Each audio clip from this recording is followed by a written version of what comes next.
இன்னைக்கு பீட்ரூட் அல்வா எப்படி செய்யலாம்னு பார்க்கலாம். அதுக்கு முன்னாடி எல்லாருக்கும் இனிய புத்தாண்டு நல்வாழ்த்துக்கள். அதுக்கு தேவையான பொருட்கள் என்னன்னு பார்க்கலாமா? பீட்ரூட் ஒரு கிழங்கு, சர்க்கரை அரை கப்பு, அதுக்கப்புறம் பால்கோவா. பால்கோவா வந்து இப்போ எல்லா கடையிலையுமே இருக்கு. ஆனால் நான் வந்து 2 லிட்டர் பாலை காய்ச்சி அதில் 1 கப் மட்டும் நான் பால்கோவா வந்து எடுத்திருக்கேன். நான் இல்லை அப்படி வந்து பால்கோவா வேணாதவங்க விட்டுருங்க. அதுக்கு பதில் நீங்கள் பால் மட்டும் ஒரு அரை லிட்ரு வந்து வச்சுக்கோங்க. இப்போ வந்து இதில் 4 டீஸ்பூன் வந்து நான் நெய் வச்சுருக்கேன். 1 டீஸ்பூன் கார்ன்ஃப்ளவர் மாவு, 1 டீஸ்பூன் வந்து ரவை, அதுக்கப்புறம் 10 முந்திரி பருப்பு, 5 பிஸ்தா, திராட்சை ஒரு 10, ஏலக்காய் பொடி 1 டீஸ்பூன். இப்போ எப்படி செய்யலான்னு பார்க்கலாம்.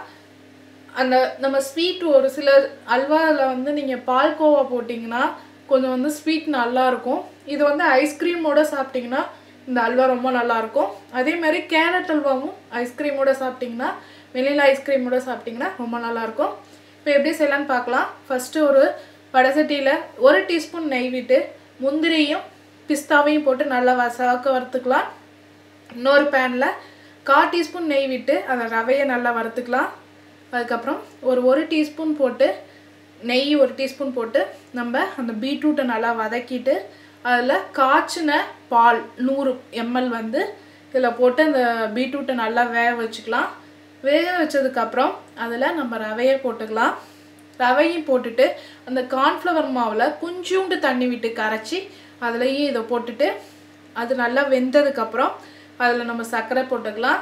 சர்க்கரை போட்டதுக்கப்புறம் அது நல்லா வெந்ததுக்கப்புறம் அதில் நம்ம இந்த வச்சுருக்க பால்கோவாவை போட்டுக்கலாம். இப்போ வந்து அது நல்லா ஒரு கொதி வந்ததுக்கப்புறம் நம்ம ஏலக்காய் பொடியை போட்டுக்கலாம். ஏலக்காய் பொடியும் போட்டதுக்கப்புறம் அது நல்லா கொஞ்சம் வாயில் வச்சு டேஸ்ட் பண்ணிவிட்டு அதுக்கப்புறம் நல்லா வெந்துருச்சான்னு பார்த்துட்டு அதில் நம்ம வச்சுருக்க முந்திரி, பிஸ்தா, திராட்சை வச்சுருந்திங்கன்னா திராட்சையும் போட்டு அடுப்பு ஆஃப் பண்ணிடலாம்.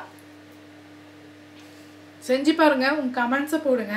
எங்கள் சேனலை சப்ஸ்கிரைப் பண்ணுங்கள். உங்களுக்கு பிடிச்சிருந்தா உங்கள் ஃப்ரெண்ட்ஸ்க்கு ஷேர் பண்ணுங்கள். வீடியோ பார்த்ததுக்கு நன்றி.